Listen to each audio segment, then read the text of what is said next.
ఈరోజు నేను చెప్తున్నా, దేనిని బట్టి నీవు సిగ్గుపడే పరిస్థితుల్లో ఉన్నావో, సిగ్గు ఫీల్ అవుతున్నావో, అవమానం ఫీల్ అవుతున్నావో, నేను చెప్పింది నీకు అర్థమవుతుందో కావట్లేదో, ఇక నుంచి నువ్వు అలా ఉండొద్దు. ఉండదా? ఆయన వైపు చూడు, ఆయన వైపు చూడు, ఆయన వైపు చూడు.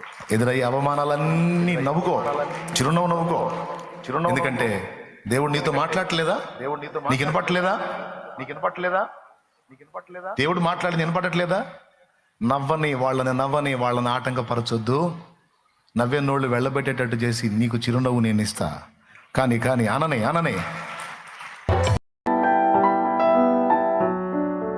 దూషణలన్నీ భూషణములుగా హృదిలో చేదును మధురము చేయగా, ఇన్నాళ్ళ కడగళ్ళు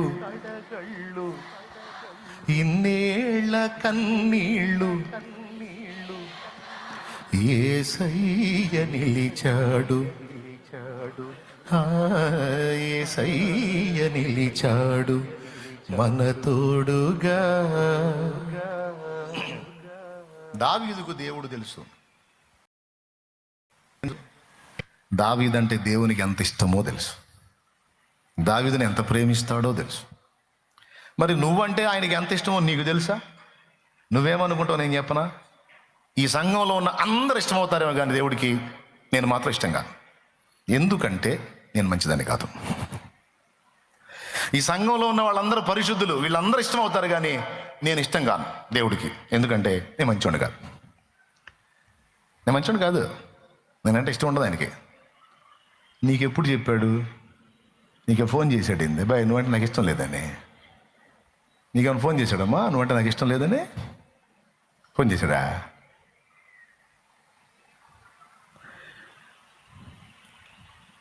నువ్వు ఎప్పుడైతే దేవుని పాదాల దగ్గరికి వచ్చి నీ దోషములను ఒప్పుకొని మారు మనసు పొంది ఆయన రక్తమును ఆశ్రయించి కడుక్కుంటావో, అవన్నీ కడగబడ్డాయి నాయన. ఈరోజు నువ్వు తెల్లగా ఉన్నావు దేవుని ముందు.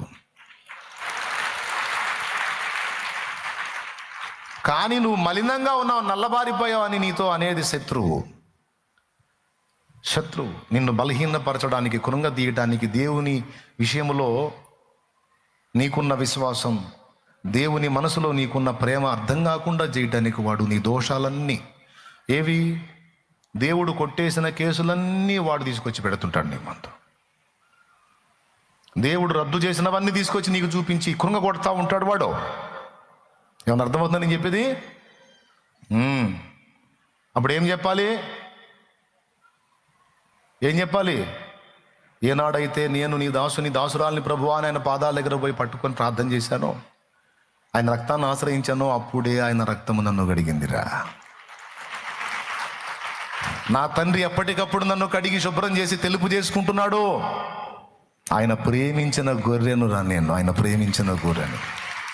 అవసరమైతే మా నాన్న ఒక దెబ్బ కొడతాడు, శిక్షిస్తాడు, అంతేగాని పూర్తిగా నన్ను ద్వేషించుడు అవాయిడ్ చేయడు. ఎందుకంటే మా నాన్న నాకు చెప్పాడు, నేను ప్రేమించే వారిని అందరిని గద్దించి, అమ్మయ్య ఆడికొచ్చామండి ఇప్పుడు, దేవునికి స్తోత్రం కలుగును గాక. హల్లెలూయా. అవసరమైతే నా తండ్రి నన్ను కొడతాడు, తిడతాడు, గద్దిస్తాడు, బుద్ధి చెబుతాడు, కానీ నన్ను చంకనెత్తుకోవటం మానడు. ఆ నిశ్చయత మనకు ఉండాలి తమ్ముడు. ఇప్పుడు చెప్పు, వదిలేస్తాడా? మునిగి పోనిస్తాడా? దించి అవతల పడేస్తాడా? ద్వేషిస్తాడా?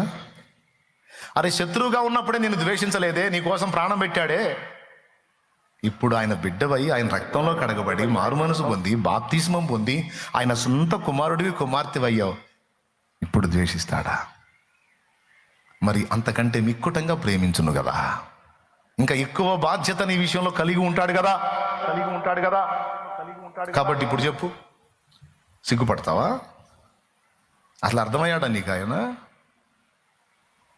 నేను సిగ్గుపడినా, ఊరు మొత్తం కలిసి తిట్టినా సరే నవ్వుకుంటా తిరుగుతా, ఇంకా రెండంతలు స్తుతిస్తా. ఎందుకంటే నా దేవుడు చూస్తున్నాడు కదా. నేను ఆరంభంలో చిన్న కంజర కూడా డబ్బులు లేని పరిస్థితుల్లో సేవ మొదలుపెట్టినప్పుడు ఎగతాళి స్టార్ట్ అయింది. నాకు హేళన అనేది స్టార్ట్ అయింది. సొంత వాళ్ళు కొంతమంది తోలనాడారు తెలియక. దేవుని ఎరిగినోడు కూడా కొంతమంది తేలిగ్గా మాట్లాడారు. ఆశ్రయము నీవేనయా, ఆధారము నీవేనయా అనే పాట తెలుసా? అయ్యా అంటే మీరు ఏదో బాధల్లో వస్తారు, ఏదో సంతోషం కలిగించాలి కానీ ఏడుపు కొట్టు పాటలు పాడకూడదని పాడం నేను, అది నా పర్సనల్. అందుకని పాడేదా? పాడతా. అయ్యా యేసయ్యా ఆశ్రయము నీవేనయా, ఆధారము నీవేనయా, ఆశ్రయము నీవేనయా, ఆధారము నీవేనయా, ఘోర పాపిని నేనయ్యా, గొప్ప దేవుడా యేసయ్యా, ఘోర పాపిని నేనయ్యా,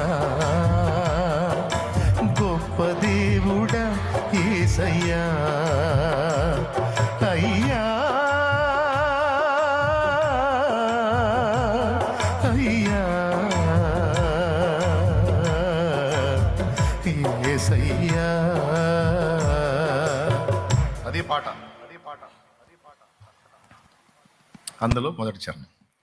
ఆత్మీయులే నన్ను త్రోసివేసిరి, అవమానమునే నాకు కలుగజేసిరి, ఆత్మీయులే నన్ను త్రోసివేసిరి, అవమానమునే నాకు కలుగజేసిరి, ఈటలంటి మాటలనే విసురుచుంటిరి, ఈటలంటి మాటలనే విసురుచుంటిరి, నా స్థితిపై జాలివారు చూపరైతిరి, నా స్థితిపై జాలివారు చూపరైతిరి, అయ్యా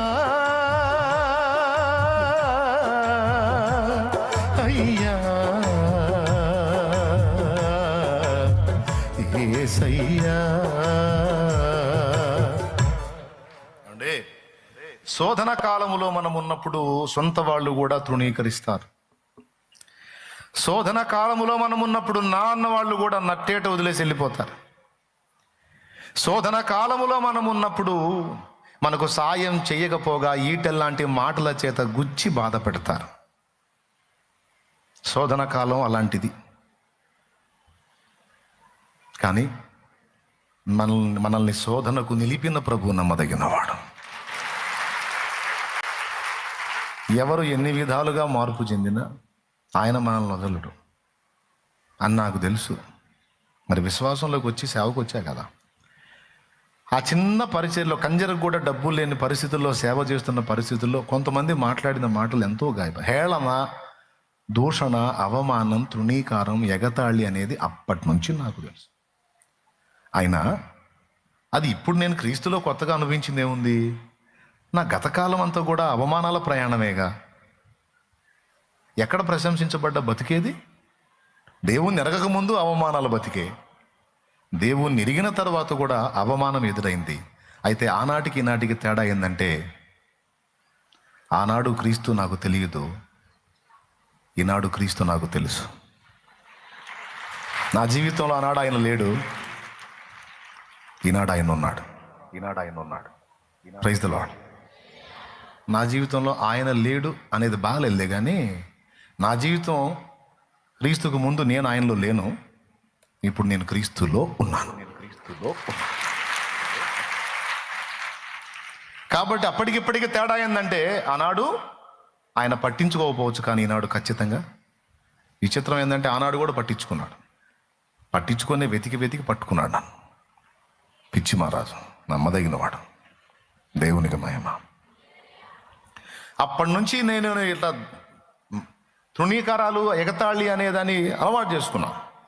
సిగ్గు ఫీల్ అవ్వాల, అసలు మాట్లాడే పని లేదు. ఈరోజు నేను చెప్తున్నా, దేనిని బట్టి నీవు సిగ్గుపడే పరిస్థితుల్లో ఉన్నావో, సిగ్గు ఫీల్ అవుతున్నావో, అవమానం ఫీల్ అవుతున్నావో, నేను చెప్పింది నీకు అర్థమవుతుందో కావట్లేదో, ఇక నుంచి నువ్వు అలా ఉండొద్దు. ఉండదా? ఆయన వైపు చూడు, ఆయన వైపు చూడు. ఎదురయ్యే అవమానాలన్నీ నవ్వుకో, చిరునవ్వు నవ్వుకో. ఎందుకంటే దేవుడు నీతో మాట్లాడట్లేదా? నీకు వినపట్లేదా? దేవుడు మాట్లాడి వినపడట్లేదా? నవ్వని వాళ్ళని ఆటంకపరచొద్దు. నవ్వే నోళ్ళు వెళ్ళబెట్టేటట్టు చేసి నీకు చిరునవ్వు నేను ఇస్తా. కానీ అననే వాడు గొడ్డుపోతాడు రాడు, వాడు అమ్మాయి గొడ్డుపోతురాలు రా, వాళ్ళ పిల్ల చాలా లేరురా, వీళ్ళకి సావొస్తే ఎట్రా, మరి వీళ్ళు ఎవరు పారేస్తారా అన్నాడు. పిల్లలు గల్ల అయ్యా పిల్లలు లేని వారిని. స్తోత్రం.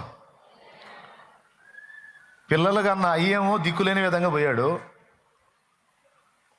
పిల్లల్ని కనకపోయినా 10 మందిని తన పిల్లలుగా ప్రేమించి ఆదరించిన వాడు పోలల్లో పోయాడు.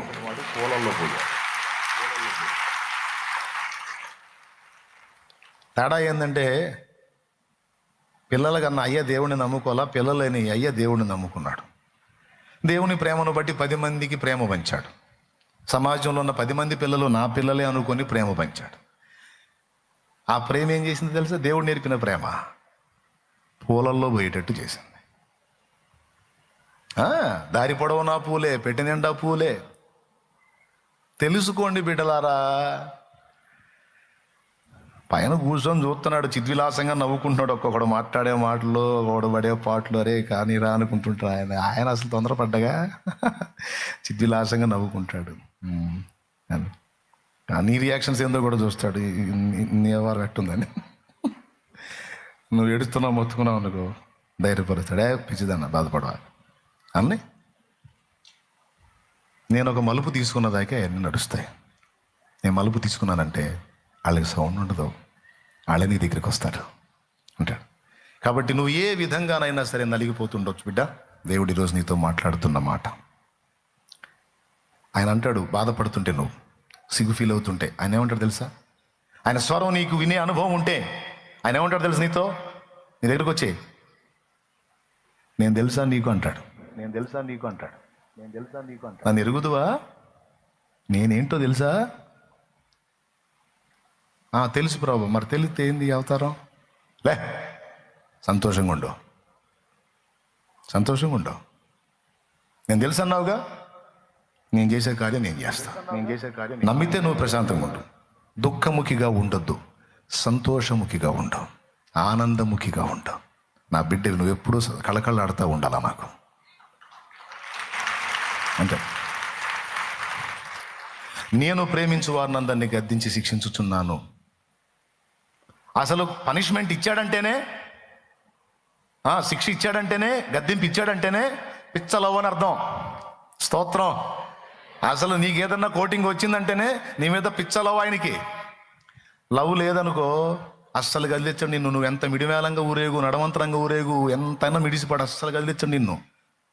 అసలు టచ్ కూడా చేయడు. శిక్ష రాదు, గద్దింపు రాదు, ఏం రాదు. హ్యాపీగా ఉంటుంది. ఉండి ఒకసారి పోతావు. స్తోత్రం. ఏమైనా అర్థమైందని చెప్పింది? ఎందుకు అర్థం కదా? అర్థమైంది. అదే నిన్ను పిచ్చిగా ప్రేమించాడు అనుకో, పిచ్చి చేష్టాలు చేయనీడు. చేయకపోతే దవడడు తిరిగి వచ్చింది. స్తోత్రం. ఓకేనా? ఆయన మన నాయన. జ్ఞానమునకు మితి లేని వాడు మేధావి, మహా అనంత జ్ఞాని. కాబట్టి తగిన కాలం ముందు నీకు ఇచ్చే ఆలోచన నీకు ఇస్తాడు. తప్పకుండా నువ్వున్న పరిస్థితికి వ్యతిరేకంగా నిన్ను తీసుకెళ్తాడు ఆయన. ఏం చింతపడద్దు, ఏం కృంగిపోవద్దు. అంతే. నేను అదే అనుకుంటాను. ప్రతికూలత వచ్చినప్పుడు మా నాన్న జ్ఞానవంతుడు. మళ్ళీ పాట వస్తుంది. ఈ పాటలు ఎక్కువ వచ్చిందే గొడవ నాకు అసలు. జ్ఞానమంతయు వదిలేరా, పట్టు తొందర పడేస్తాను. పాడు చేసి మేలుగా కాననైతి నీ నాయన. ఏమన్నాడు? జ్ఞానమంతయు పాడు చేసి కాననైతి నీవు జ్ఞానము గల తండ్రి వంచు జ్ఞప్తి వచ్చి నాయనా. జ్ఞానం అంతా పాడు చేసుకొని పిచ్చోడిని అయిపోయాను, ఏంది నా పరిస్థితి అని అనుకుంటుంటే, అవును నేను పిచ్చోడిని కానీ మా అయ్య కాదుగా, మా నాన్న ఉన్నాడుగా. నాకు ఆలోచన చెబుతాడు.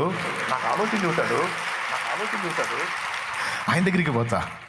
నన్ను దిద్దుము చిన్న ప్రాయము సన్నుతుండగు ఆయనా. బా, అట్లా కదా మనం రావాల్సింది ఆయన దగ్గరికి. నాయనా, సొంత ఐడియా లేసి, సొంత ఆలోచన లేసి, ఎర్ర వీగి, మిడిమేళం ఊరేగి ఈ గతి పట్టా. నా ఎందుకు కనికరపడు నానా, నన్ను సరి చేసుకున్నానా, నన్ను దిద్దునానా, పిచ్చెక్కుతున్నా నానా, కన్నీళ్ళే అన్నపానాలు అయినాయి నానా, అవమానాల్లో ప్రయాణం చేస్తున్నాను నానా, నా ఎందుకు కనికరపడు నానా అని నువ్వు ఆయన దగ్గరికి రావాలి. అప్పుడు నీకు ఆయన జ్ఞానాన్ని అనుగ్రహిస్తాడు. అప్పటిదాకా నీకు మెరవని మెరుపు అప్పుడు మెరిసిద్ది. అప్పుడు తిరిగిద్ది ఒక టన్నే. హల్లెలూయా. ఏం తెలుసు మీ నాన్న గురించి నీకు? చెప్పు, మీ నాన్న ఎవరు? జ్ఞానవంతుడైన నాన్న. రెండోది, మీ నాన్న ప్రేమ గల నాన్న. తెలుసా నీకు ఎంత ప్రేమ? ప్రాణం పెట్టినంత ప్రేమ. నువ్వు ఎన్నోసార్లు ఆయన మర్చిపోయావు, కానీ ఒక్కరోజు కూడా ఆయన నిన్ను మర్చిపోలేదు. నువ్వు ఎన్నోసార్లు ఆయన విడిచి తిరిగావు, కానీ ఒక్కరోజు కూడా ఆయన నిన్ను ఎడబాయలేదు. దారి తప్పి తిరగకూడని త్రోవలో నువ్వు తిరుగుతున్నా అపవాది ఉచ్చుల్లో నువ్వు ఇరుక్కోకుండా నిన్ను తప్పిస్తూ వచ్చాడు. నీకు తెలుసా సంగతి? నీకు తెలుసు. ఎందుకు తెలుసా? నువ్వు ఆయన్ని ప్రేమించటం కదా, ఆయన నిన్ను ప్రేమిస్తున్నాడు. ఆయన నిన్ను పిచ్చిగా పిచ్చిగా పిచ్చిగా పిచ్చిగా నువ్వు ఎరిగి ఉండాలి. అది నువ్వు ఎరిగి ఉండాలి. అది తెలుసుకుని ఉండాలి. మీ నాన్న బలవంతుడు. ఏదైనా సాధించడానికి శక్తి గలవాడు.